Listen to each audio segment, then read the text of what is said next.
Bonjour et bienvenue dans cette nouvelle vidéo de la Cagouille Céleste pour la première phase de la première lune d'été. Car ça y est, du 21 au 28 juin 2020. Car ça y est, nous sommes en été depuis hier, 23h30, depuis cette nuit. Ça y est, c'était le solstice d'été et donc le jour le plus long dans l'hémisphère nord, le plus court dans l'hémisphère sud. Donc, la nouvelle lune avait lieu à 8h15, 8h40, pardon, et donc, pas ça. à peine 9 heures après. Tout juste 9 heures après, donc nous entrons donc dans la première phase de la première lune d'été. Et oui, j'ai 8h41, oui, d'accord. voilà, Oui. cette nouvelle lune est donc une éclipse annulaire de soleil qui était visible. Il faut que je retourne, je vais partager l'écran qui était visible. Je partage avec le site très exactement. Donc là, je suis en bas de l'article, hein, je vais remonter. Au passage, tiens, j'ai mis une photo de l'occultation de Vénus par la Lune qui a eu lieu le 16, donc c'était mardi, je crois, mardi 16. Donc photographié depuis l'Essonne en France. Sur, L'Essonne, ouais, 91. on voit bien D'accord. le fin croissant, le vieux croissant de Lune, c'était donc, Ah ouais. et le jeune croissant de Vénus. C'est très jolie photo. Je peux même grandir, hein, en fait, un petit peu. Voilà. Très Okay. un spectacle que certains n'ont pas loupé. Voilà. Et donc, je parlais de l'éclipse, c'était pour vérifier exactement. Elle est donc visible depuis le centre de l'Afrique, le sud de l'Asie, la Chine, l'océan Pacifique, et partiellement depuis l'Afrique, le sud-ouest de l'Europe. Effectivement, tu disais, Christophe, et l'Asie. Tu disais, Christophe, la semaine dernière, que comment ça se fait, on ne la voit pas, le soleil est levé. Oui, dans le sud-ouest de l'Europe, on en a un petit bout partiel. Ah bah Enfin, oui. c'est passé, hein. C'était ce matin, mais je n'ai pas entendu grand monde qui a cherché à l'observer. Je crois que c'était pas très facile. Voilà, alors on va commencer par voir ce qui accompagnait la Lune dans la semaine. Voilà, on va accompagner la Lune au fur et à mesure des jours de la semaine. En fait, non, je vais rester sur l'article. D'ailleurs, je ne vous ai pas partagé Stellarium. Donc, nouvelle lune, donc on ne la voit pas par ceux qui ont pu assister à l'éclipse de soleil. Donc, seule circonstance dans laquelle on puisse voir la lune quand c'est la nouvelle lune, c'est s'il y a une éclipse de soleil. Là, on voit la face nuit de la lune qui masque partiellement ou totalement le disque solaire. Donc, le premier croissant sera visible le 22, donc demain soir. Il sera conjoint à Mercure, mais Mercure est déjà couché et conjoint à l'étoile Aléna des Gémeaux. Vous voyez, c'est la constellation des Gémeaux. Donc, on verra que le très fin croissant de lune le soir. Ah, comment je vais faire pour fermer là? On continue. Mardi, le croissant grossit un petit peu et on va le retrouver à côté de Pollux, l'étoile principale des Gémeaux. Vous voyez? Et là, c'est un peu plus tard le soir, 22h50, on voit Pollux au moment du coucher de la Lune, enfin croissant encore. C'est bien. Ah non, c'est le 22, ça c'est le 22, parce qu'on va voir la Lune avec Pollux. Effectivement, c'est juste un petit peu après l'image que j'ai montrée tout à l'heure, qui était aussi le 22 au soir. Parce qu'on aura l'occasion d'identifier Pollux par un horizon propre au moment où la Lune se pose sur l'horizon. Avant, ce sera sans doute trop brillant. Ensuite, mercredi 24 juin, la Lune est conjointe à l'amas de la Crèche, c'est-à-dire qui se niche dans la constellation du Cancer, dont les étoiles sont très peu visibles, et qui c'est donc un amas ouvert, visible aux jumelles et même à l'œil nu quand il n'y a pas la Lune. Là, comme c'est un très fin croissant de Lune, c'est zoomé, hein, il faudra regarder avec des jumelles, Ah ouais. on pourra voir l'amas. aux jumelles. Donc, ça se situe entre l'étoile, entre les Gémeaux, Pollux, Castor et Pollux, et Régulus du Lion. C'est à peu près au milieu sur cette ligne.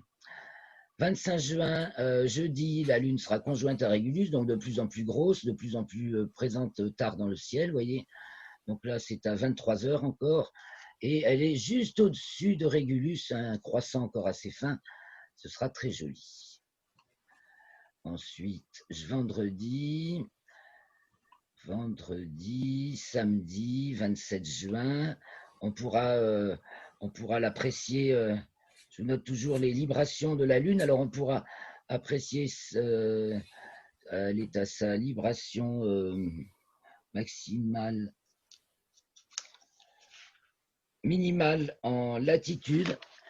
Hein, c'est-à-dire qu'elle nous montre un maximum son sud, et alors là on retrouvera au milieu de la demi-lune, hein, puisque ce sera le premier quartier, bien au milieu la tache sombre du cratère Hipparchus. Voilà, chaque semaine je donne une ou deux vues de la Lune au moment de ses librations maximales pour repérer quelques cratères et formations sur la Lune. Voilà donc ce que fait notre amie la Lune. Savoir que, alors je reviens un petit peu en arrière, j'aurais eu mieux fait de tout dire en même temps, mais le 22, donc pour le premier croissant, elle est alors à sa déclinaison maximale, au plus haut, et hors limite zodiacale. Tiens, le voilà, ce premier croissant, vous voyez, avec Pollux. Donc elle est en très haute déclinaison nord, hors limite zodiacale. Donc au-dessus aussi de Mercure, même. Et quand elle est conjointe à Pollux, comment? Et Mercure est hors limite aussi? Non, il est rentré, lui. Oui, d'accord, mais il a été, non? Il l'a été jusqu'au début juin, ouais. Voilà, et il est rentré maintenant dans les limites zodiacales. Mais la Lune, elle va en sortir jusqu'en 2022, elle va en sortir. À chaque déclinaison maximale et minimale, elle sort des limites zodiacales. C'est bien expliqué. Fois qu'elle sera D'accord, oui.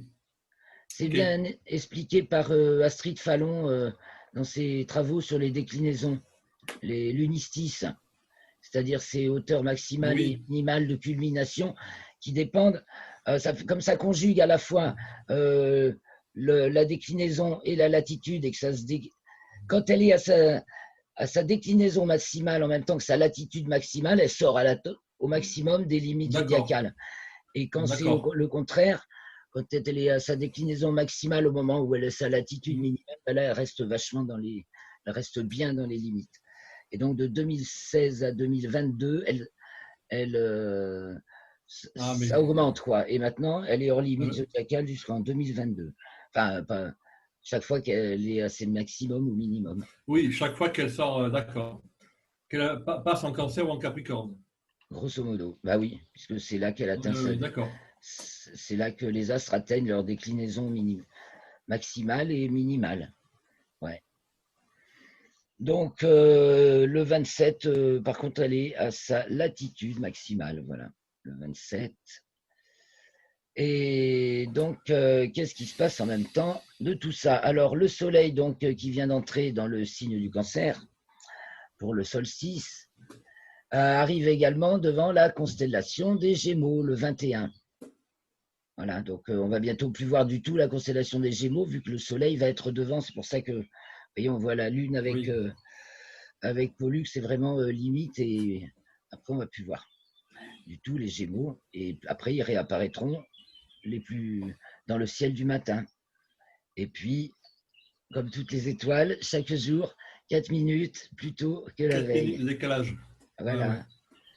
En raison du fait que les étoiles sont très lointaines, donc qu'on soit d'un côté ou de l'autre du Soleil, nous, la Terre, dans sa course annuelle autour du Soleil, il y a un effet de parallaxe, justement, entre le solstice de juin et celui de décembre. Il y a parallaxe maximal, par exemple. Mais, disons, à 6 mois, deux positions à 6 mois d'intervalle, on a la parallaxe maximale qu'on puisse avoir sur une étoile, mais elles sont si lointaines que ça ne peut servir à mesurer. On ne peut l'estimer que pour les étoiles proches. ce qui permet d'estimer leur distance. Et après, pour estimer les distances des étoiles plus lointaines, on emploie d'autres méthodes que la parallaxe directe, en tout cas, parce que elle est trop petite.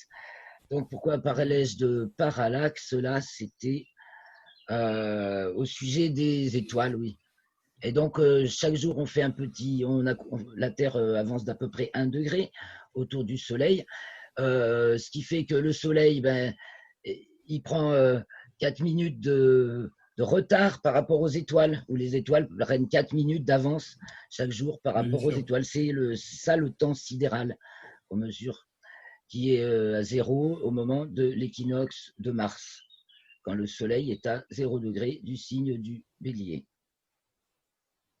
Voilà. Alors, ensuite, que se passe-t-il cette semaine? Eh bien, Neptune entame sa rétrogradation le 23. Donc, le 23, c'est... Donc, on a les élections avec un Neptune rétrograde. Attends, c'est pas fini. Neptune devient rétrograde dans le plan écliptique et équatorial la veille, je crois. D'accord. Ou c'est le contraire. Ou c'est tout le 23. Neptune devient rétrograde dans le plan, dans les deux plans, le 23, écliptique et équatorial, voilà, le 23. Voilà. Ensuite, Vénus, elle, reprend son mouvement direct le 25. Donc, on avait Neptune qui était direct, qui devient rétrograde, Vénus qui était rétrograde, qui devient direct. Ce sont les deux planètes, les deux relais de l'existence intensive. Il y a encore des remous. Intéressant ça, oui, d'accord, intéressant ça, oui. Ouais, c'est quasi simultané que ces deux planètes, l'une entame sa rétrogradation et Vénus, elle, ça redevient direct pour plus d'1 an, elle. Et pour couronner le tout, le 28 mars entre dans le signe du Bélier. Je me souviens qu'on en avait parlé il y a quelques temps avec Dimanche. Elle m'a dit Mars va rentrer en Bélier. Oui, c'est le 28 juin. Et Mars va devenir rétrograde dans le signe du Bélier. Tandis que Mercure est également rétrograde dans le signe du Cancer. Voilà comment va débuter l'été. Je dirais un petit mot d'ailleurs sur le thème de l'été et puis peut-être les températures qui vont peut-être nous surprendre. Oui, je suis en train de voir ça. Ah ouais, toi aussi. Donc le 23 également, alors en héliocentrique, que se passe-t-il? C'est assez calme, mais donc Mercure est à l'aphélie en même temps que dans notre ciel, il est conjoint à la Lune pratiquement, elle est à l'aphélie, c'est-à-dire au plus loin du Soleil. Ça donne, c'est là où il y a moins de pression. Enfin, avec Mercure, ça peut partir. L'aphélie, c'est là où le centre commence à vous rappeler, où on commence à être rappelé vers le centre. Et quand on atteint l'aphélie, c'est la distance maximale. C'est là qu'on a le plus de place. En tout cas, plus loin de l'attracteur. Pour parler, voilà. Et il se passe quoi également? Donc, sachant que Mercure, il fait un tour du Soleil en 3 mois, donc dans 1 mois et demi, il sera au périhélie, et dans 3 mois, il sera à nouveau à l'aphélie. Mercure est très rapide. Donc, quand il s'approche du périhélie, ça accélère, et après le périhélie, ça décélère. C'est le principe pour tous les astres. Et le 27, donc juste avant le premier quartier, en héliocentrique, on aura aussi une conjonction de Vénus avec Jupiter, ça scelle toujours des alliances, Vénus et Jupiter.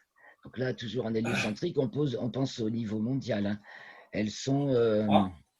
je vais partager également les thèmes. Donc, partagez votre écran, nouveau partage. Là, je vais mettre les deux. Le thème du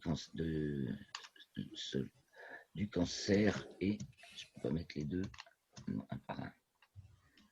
Les thèmes de l'ingresse du soleil en cancer, donc solstice d'été et nouveau partage, celui de cette nouvelle lune. Ici. Voilà. Bon. Je suis là sur donc le thème de la nouvelle lune. Qu'est-ce que je voulais dire? Ah bah oui, je voulais voir justement en héliocentrique. Oui, donc c'est toujours le Alors, signe du Capricorne, hein, en héliocentrique. c'est du Lama en Capricorne. Capricorne Ouais. à part Mars qui est déjà rentré en Verseau, lui. En Et héliocentrique, oui, oui, oui. ouais, ouais. Tandis que donc il va rester dans le signe du Bélier tout l'été, c'est jusqu'au. Je l'ai noté là. euh, il reste jusqu'au.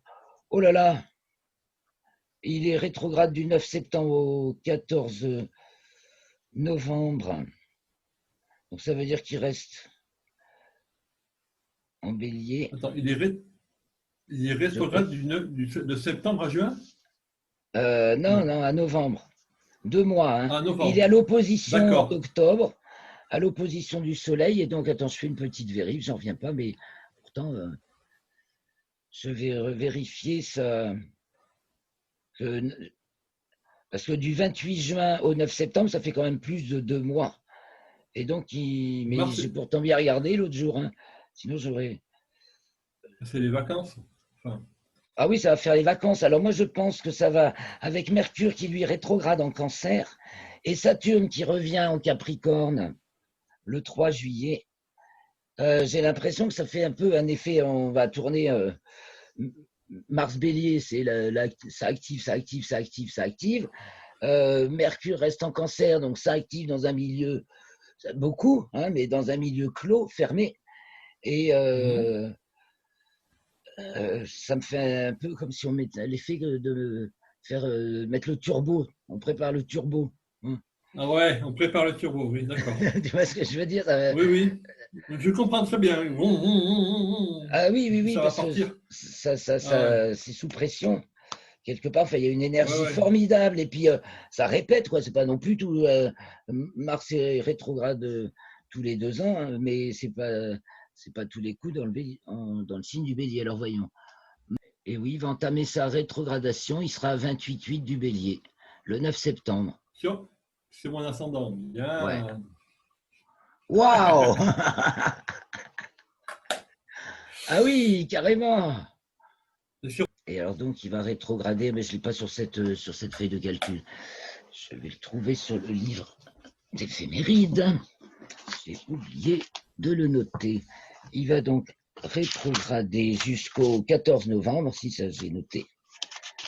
Donc il ne sort pas du Bélier avant la fin de l'année, en fait. D'accord. Il sortira du signe du Bélier, bon Dieu, mais l'année prochaine, début janvier, le 6 ou 7 janvier. Donc Ou à la il va fin de faire un l'année, bond en Mars bélier. Bélier, Mars en Bélier pendant 6 mois. Ah, ouais. C'est Ah très ouais. actif. Ouais, C'est donc ça très. va bouger. Ah, on va avoir des choses nouvelles. Ah oui, ça va être. Ouais. D'accord. Ok. Alors pendant ce temps, en héliocentrique, il va passer dans les signes c'est tous les 2 mois. Donc en héliocentrique, c'est à peu près régulier. Donc et là, dans 2 mois, il sera là. Il va faire Verseau et Poisson pendant ce temps. Et il arrivera à l'automne en bélier, en héliocentrique et géocentrique. Ah, Là, il va y avoir d'accord. des choses décisives, certainement, qui vont se passer, des choses nouvelles et décisives. Pour Des l'automne, actes, des actes, des choses. des actes. Ah Ouais. oui, là. Et Ah alors, ouais. ouais, Ah ouais. en plus, on a ce qui va se passer juste après, là, ce sera la conjonction Jupiter-Pluton, dont que tu avais évoqué la semaine dernière aussi, le 30. Et d'ailleurs, je parlais de Mercure tout à l'heure, mais en plus, donc, je disais Mercure est à l'apogée, mais en même temps, parce que je dis à l'aphélie, au plus loin du Soleil, mais en même Mhm. temps, il est au périgée le 29, c'est-à-dire juste après, c'est-à-dire au plus près de la Terre. Donc, c'est pas. Ah, d'accord.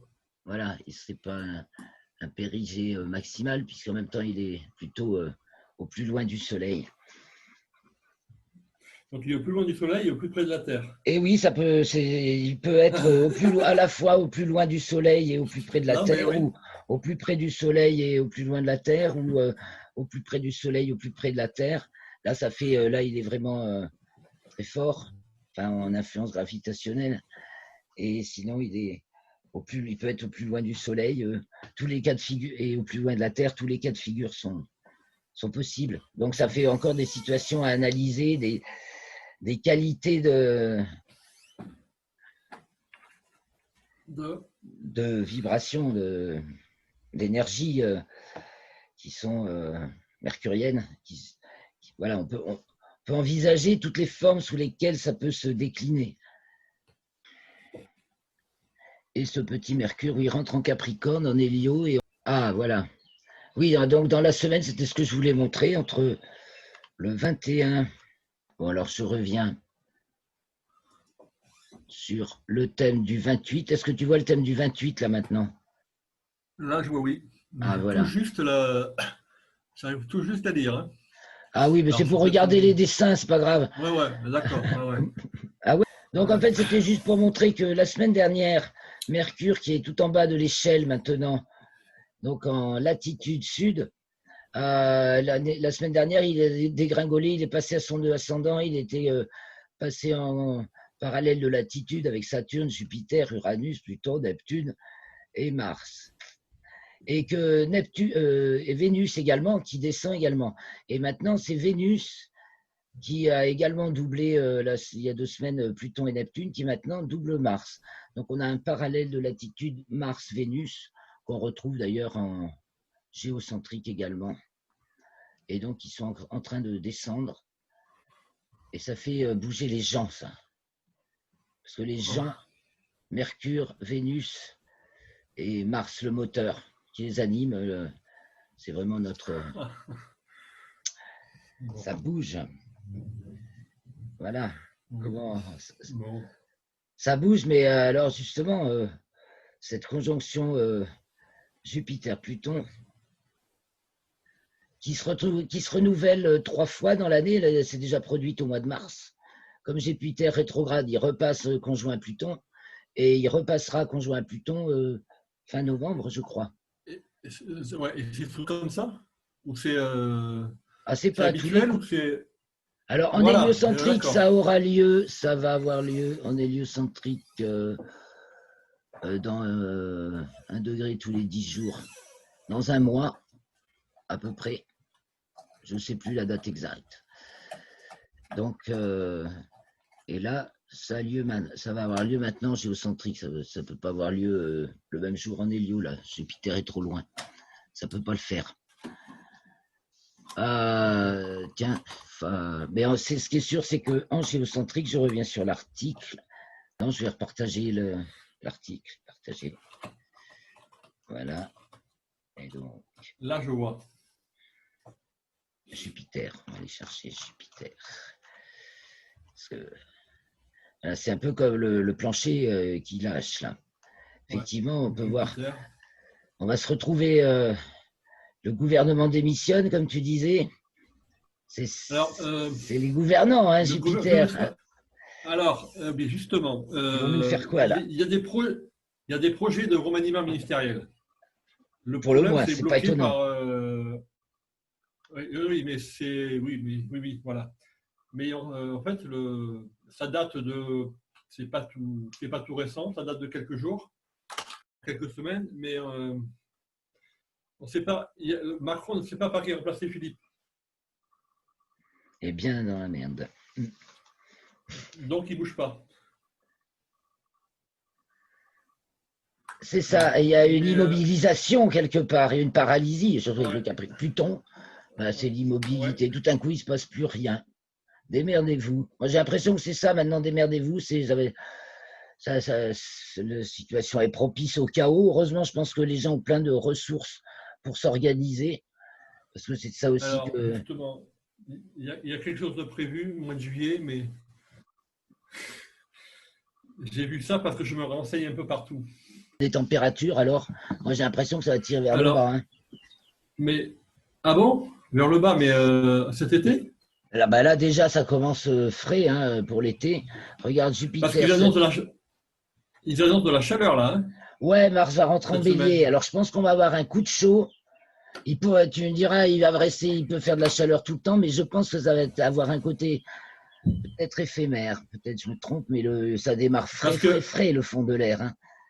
Et ils vont peut-être parce que pas moi, avoir les moyens d'entretenir les réchauffeurs ad vitam aeternam, parce qu'en fait, s'il fait chaud, parce que moi, il y a des réchauffeurs. parce que moi, j'entends parler d'une canicule au mois d'août. Ben, on verra ça. On verra ça. On verra J'espère qu'on ça. n'aura Et pas trop froid.